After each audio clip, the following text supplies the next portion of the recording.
Oi pessoal, eu sou o Gêner Cristiano do canal Historiação Humanas. Nessa aula iremos abordar o tema do mercantilismo, assunto que está intimamente ligado ao absolutismo, à formação dos Estados nacionais modernos e à expansão marítima e comercial europeia. Em nossa imagem de abertura estamos utilizando a metáfora dos ovos de ouro.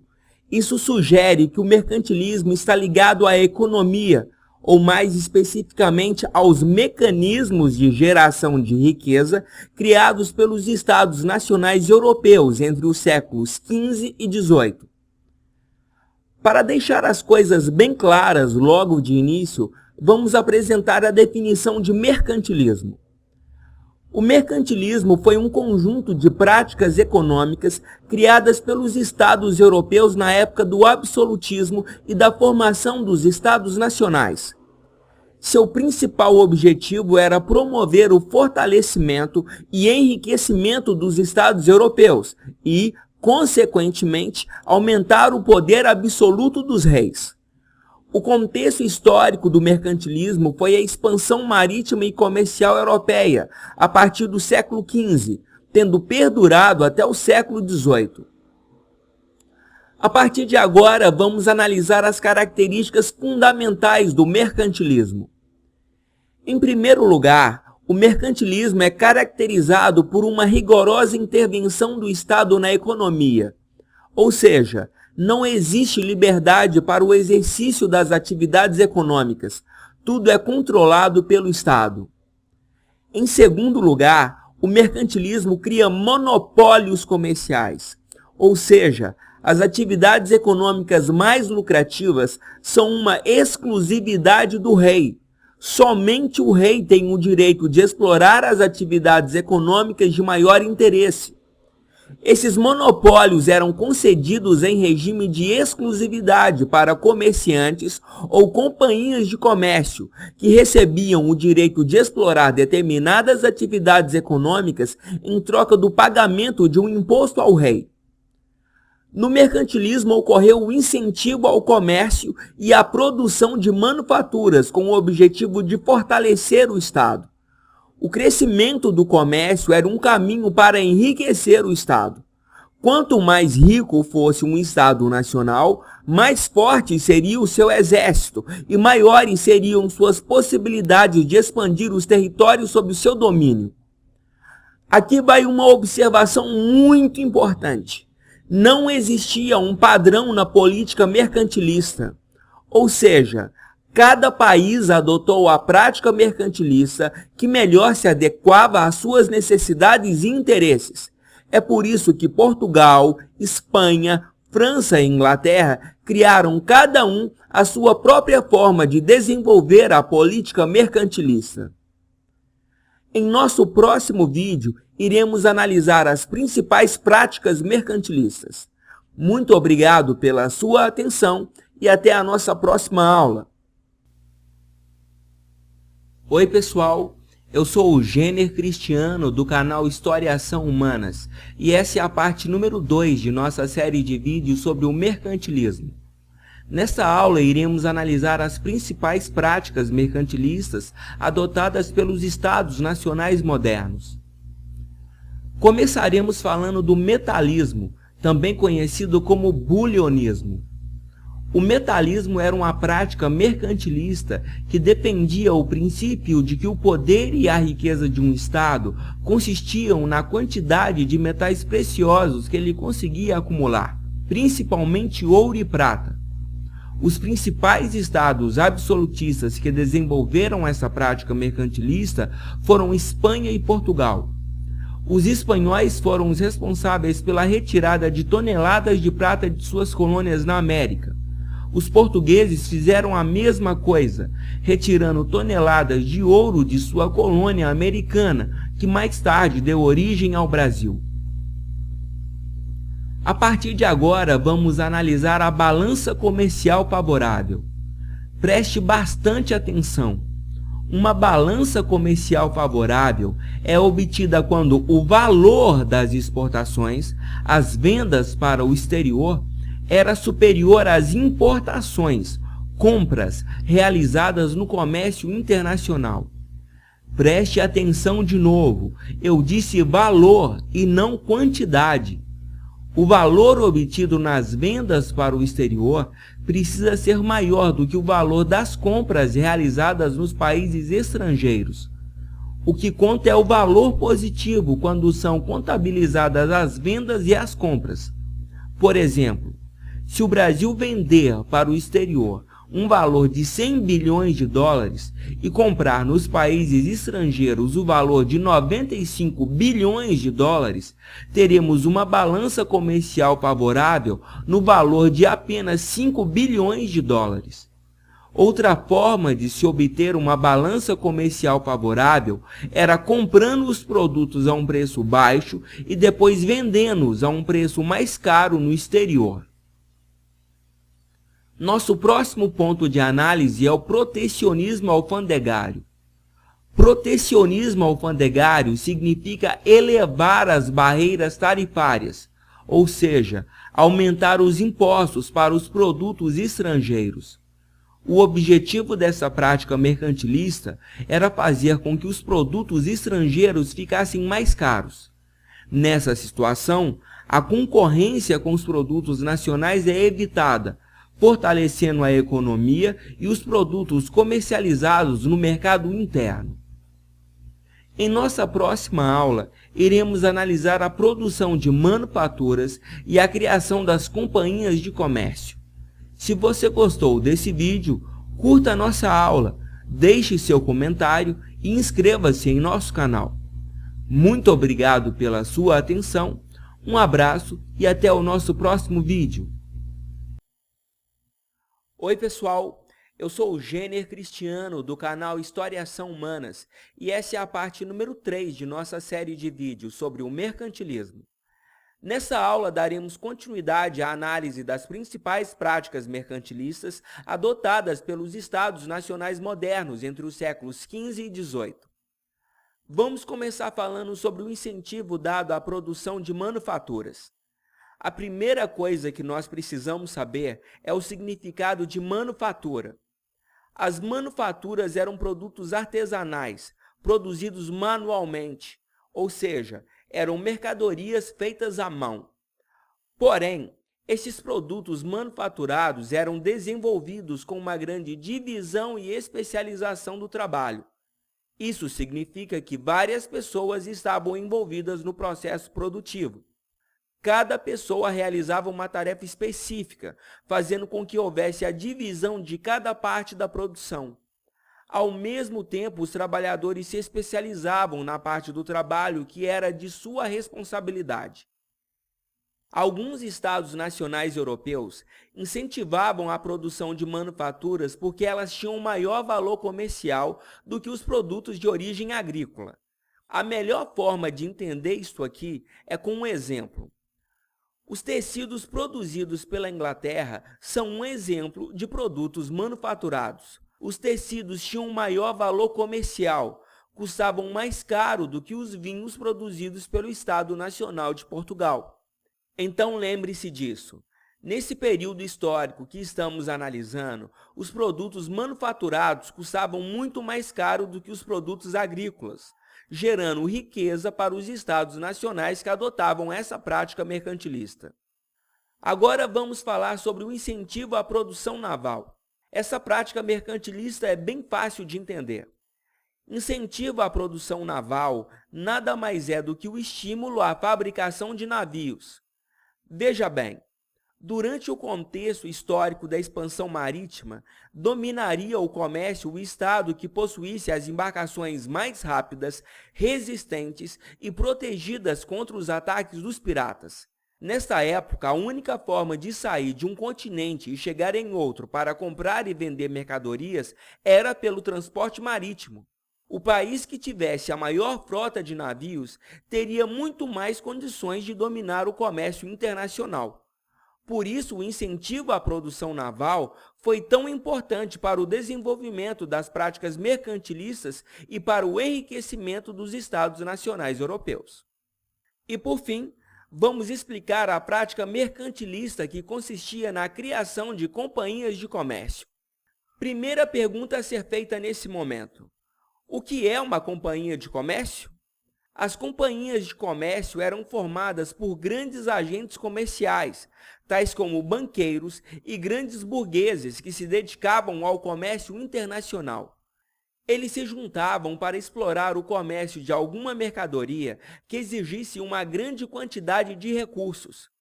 Individualmente, esses agentes comerciais não seriam capazes de realizar a exploração de um determinado produto, mas unidos eles conseguiam a força necessária para alcançarem seus objetivos.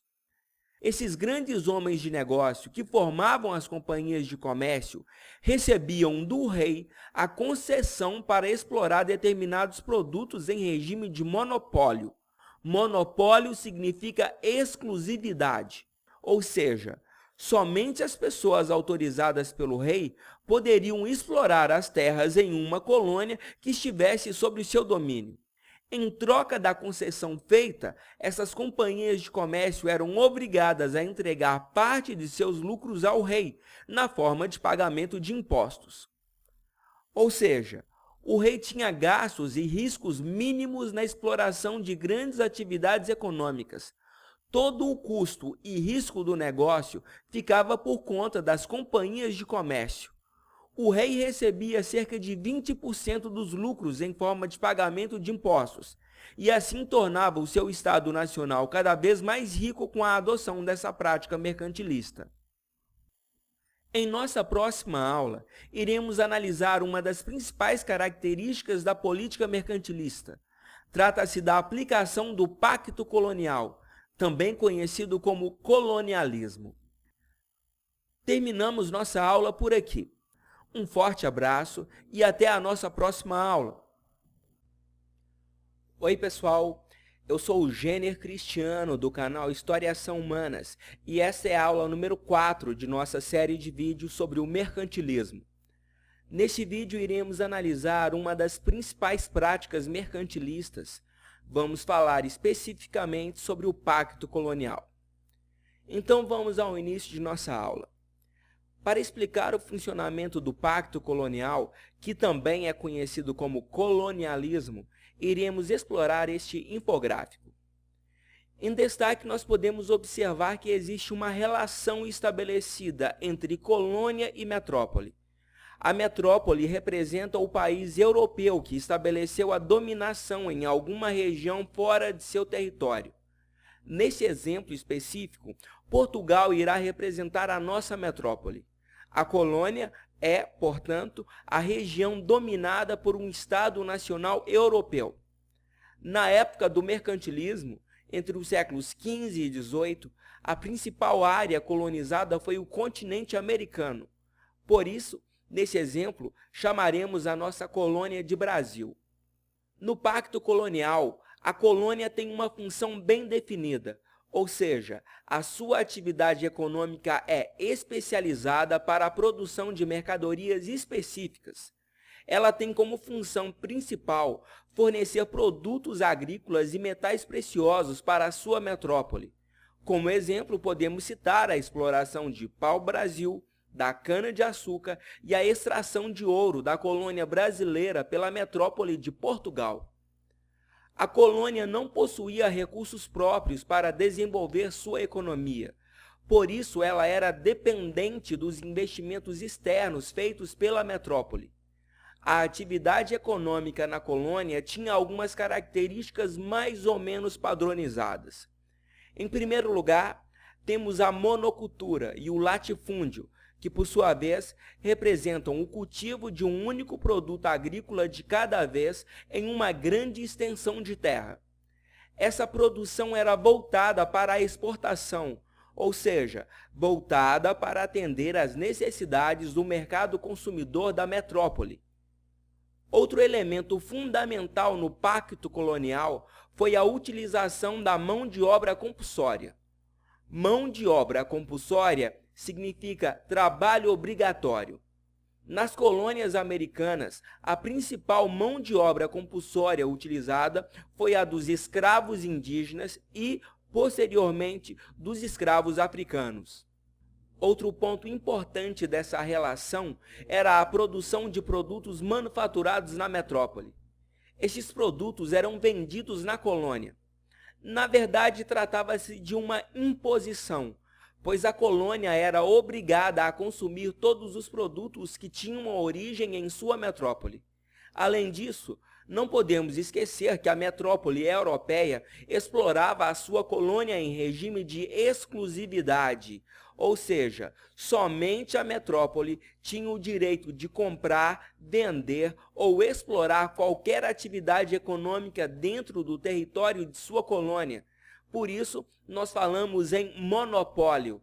A metrópole tinha o monopólio sobre o comércio colonial. Porém, contudo, entretanto, todavia, não obstante, manter um domínio total, amplo e absoluto sobre a colônia era uma coisa praticamente impossível. O rei estava muito distante de sua colônia. No caso de Portugal, as cartas que o rei recebia demoravam, em média, 3 meses para cruzar o Oceano Atlântico. Até que uma decisão fosse tomada, já haviam se passado outros 3 meses. Portanto, as decisões para resolver os problemas eram extremamente demoradas. Não havia como o rei de Portugal ficar sabendo de tudo o que acontecia no Brasil. Por causa disso, abria-se um amplo espaço para o contrabando, pirataria e desvios de recursos financeiros praticados pelos próprios funcionários do rei. Então, preste bastante atenção. O pacto colonial realmente existiu. Isso é fato. As metrópoles dominavam e comandavam suas colônias. Porém, a ideia de pacto colonial precisa ser relativizada. Em outras palavras, não devemos levar o pacto colonial ao pé da letra. Havia muito espaço para que as colônias desenvolvessem a sua autonomia interna, suas próprias opções econômicas, políticas, culturais e sociais, sem precisar pedir autorização para a metrópole o tempo todo para aprovar as suas ações. Repetindo, na teoria, o rei possuía o monopólio da exploração das riquezas das regiões coloniais. Na prática, o monopólio era constantemente quebrado pelo contrabando, pela pirataria e pelos desvios de recursos praticados pelos próprios funcionários do rei. Em nossa próxima aula, iremos finalizar essa série de vídeos sobre o mercantilismo. Terminamos nossa aula por aqui. Um forte abraço e até a nossa próxima aula. Oi, pessoal! Eu sou o Gêner Cristiano, do canal História São Humanas, e essa é a 5ª aula de nossa série de vídeos sobre o mercantilismo. Neste vídeo, iremos detalhar as principais práticas mercantilistas adotadas pelos Estados nacionais europeus entre os séculos XV e XVIII. Vamos começar falando sobre o metalismo, também conhecido como bulionismo. Esta prática mercantilista foi adotada principalmente na Espanha e em Portugal. O principal objetivo do metalismo era o acúmulo de metais preciosos retirados da América.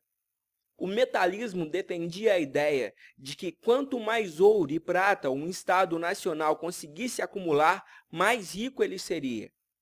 Porém, as toneladas de ouro e prata que Portugal e Espanha retiraram de suas colônias na América do Sul foram desperdiçadas em uma série de investimentos improdutivos.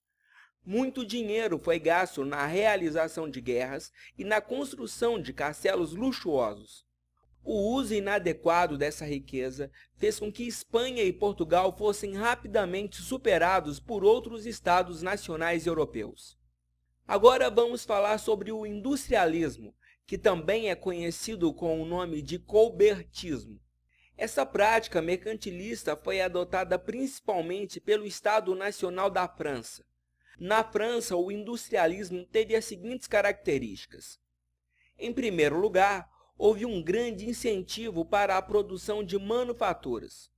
Como nós já vimos nas aulas anteriores, os produtos manufaturados possuíam um maior valor comercial do que os produtos agrícolas.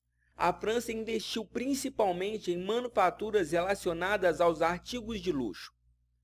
Outra característica do industrialismo adotado pelo Estado Nacional da França foi a formação de companhias de comércio. Essas companhias de comércio foram responsáveis pela conquista de importantes territórios coloniais para o rei da França. Elas também praticavam a pirataria, com a autorização do rei, saqueando navios carregados de riquezas em alto mar. É isso mesmo que você está pensando. O próprio rei da França contratava os piratas que saqueavam navios de outros países em alto mar. Essa era uma prática muito comum entre os reis da França e também da Inglaterra. E as maiores vítimas eram Portugal e Espanha, que tinham seus carregamentos de ouro e prata constantemente ameaçados pela ação dos piratas. No mercantilismo não havia liberdade de comércio. Os comerciantes só podiam realizar aquilo que era autorizado pelo rei. Por isso, na França, o industrialismo também foi caracterizado por uma rigorosa regulamentação da produção. Ou seja, as principais atividades econômicas eram todas controladas pelos funcionários do rei. O principal objetivo de todo esse controle era garantir o pagamento de impostos e o enriquecimento do Estado Nacional da França. Em nossa próxima aula, iremos finalizar nossa série de vídeos sobre o mercantilismo. Iremos falar sobre as práticas mercantilistas adotadas na Inglaterra e nos Estados alemães. Terminamos nossa aula por aqui. Um forte abraço e até a nossa próxima aula. Oi pessoal, eu sou o Jenner Cristiano do canal História e Ação Humanas e essa é a sexta e última aula de nossa série de vídeos sobre o mercantilismo. Neste vídeo iremos finalizar o detalhamento das principais práticas mercantilistas adotadas pelos Estados nacionais europeus entre os séculos XV e XVIII. Agora passaremos a analisar o comercialismo, também conhecido como industrialismo. Esta prática mercantilista foi desenvolvida na Inglaterra. Assim como ocorreu na França, a Inglaterra investiu e incentivou a produção de manufaturas. Repetindo mais uma vez, as manufaturas tinham um valor comercial maior do que os produtos agrícolas. A produção de tecidos representava a principal manufatura desenvolvida na Inglaterra, que depois era vendida para todo o mundo. Foi assim que a Inglaterra conquistou importantes mercados durante a Idade Moderna, algo que lhe proporcionou um grande acúmulo de riqueza. Outra medida mercantilista muito importante adotada pela Inglaterra foi a Decretação dos Atos de Navegação de 1651. Com essa lei, a Inglaterra eliminou os intermediários das relações comerciais com suas colônias. Essa foi uma medida interventora, em que a Inglaterra estabeleceu que somente embarcações inglesas poderiam intermediar a compra e a venda de mercadorias com suas colônias. Essa era uma medida com o objetivo de eliminar os intermediários comerciais e deixar todos os lucros para a coroa inglesa. Em outras palavras, os atos de navegação estabeleceram o monopólio, a exclusividade da Inglaterra nas relações comerciais estabelecidas com suas colônias. Todos os intermediários que lucravam com o comércio colonial da Inglaterra foram proibidos de dar continuidade às suas atividades comerciais. Na Inglaterra também foi colocada em prática a balança comercial favorável, ou seja, os ingleses faziam trocas comerciais com várias regiões da Europa e do mundo e conseguiam acumular um saldo positivo nessas relações comerciais. A Inglaterra permitia a saída de metais preciosos, tais como ouro e prata, nessas relações comerciais com outras regiões do mundo, desde que o resultado obtido fosse favorável. Com essas medidas mercantilistas, a Inglaterra tornou-se o Estado nacional que mais acumulou riquezas durante a Idade Moderna, séculos XV ao XVIII. Essa riqueza acumulada foi utilizada a partir da segunda metade do século XVIII na Revolução Industrial. A Inglaterra foi a primeira nação do planeta a se industrializar e ficou praticamente sozinha nessa posição durante um período de 100 anos. E por último, vamos falar do cameralismo. Essa prática mercantilista foi aplicada nos estados alemães. Antes, vamos a uma explicação. A Alemanha não existia nessa época como um Estado nacional centralizado. O que existia nesse período era o que restou do Sacro Império Romano Germânico e depois surgiu a Confederação dos Estados Germânicos. Trata-se de uma região constituída de estados independentes, cada um com seu próprio chefe político e suas próprias leis internas. Havia uma cultura em comum compartilhada entre os povos germânicos, porém, não havia um poder político centralizado, unificado. Por todas essas razões, o cameralismo não obteve sucesso. Nesta prática mercantilista foi feita a tentativa de aplicar o protecionismo alfandegário, ou seja, unificar as taxas e impostos entre os estados germânicos para proteger o seu mercado da concorrência estrangeira. Mas como cada chefe político dos estados alemães possuía interesses particulares, com leis, impostos e unidades de medida muito diferentes entre si, a tentativa de estabelecer o protecionismo alfandegário acabou fracassando. Terminamos nossa aula por aqui. Um forte abraço e até a nossa próxima aula.